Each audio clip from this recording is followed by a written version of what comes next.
For this, NBC killed Santa Barbara. On January 6, 1997, Sunset Beach premiered on NBC to expectations that were as high as the tide. Related story: the 3 soap cancellations, and then some, that make New Year's Eve one of the darkest days in daytime history. The soap that replaced Santa Barbara, which was cancelled after being reduced to a shell of its fantastic former self by its last executive producer, headwriter team, more on that here, was executive produced by no less than the Aaron Spelling, the Midas who'd spun everything from Charlie's Angels to Melrose Place into primetime gold. And its creators were Josh Griffith, eons away from his disappointing stint as the Young and the Restless headwriter, Robert Buza Jr. Riding high after the sunny, Brenda years on General Hospital, and Charles Pratt Jr. before he buried All My Children. But let's not mince words. It was not great. It looked as pretty as Surf's Up in Malibu, but the cast had some weak links.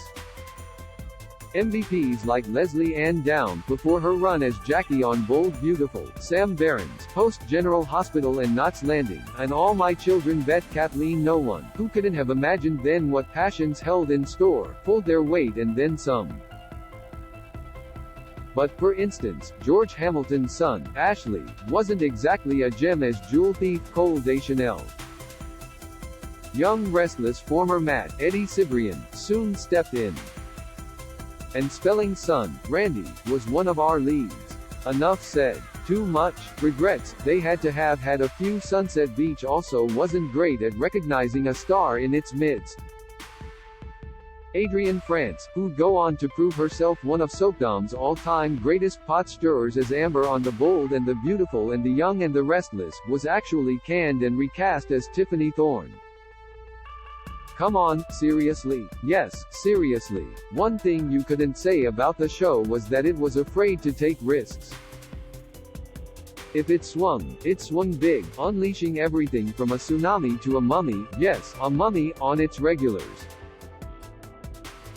But its audacity was never matched by its quality. And its plots that weren't out there were so cookie-cutter, they could have been sold in a bakery. So the show, for all its initial promise, aired its final episode on December 31, 1999, just shy of what would have been its 3rd anniversary. What do you think? Was Sunset Beach better than its fate suggests?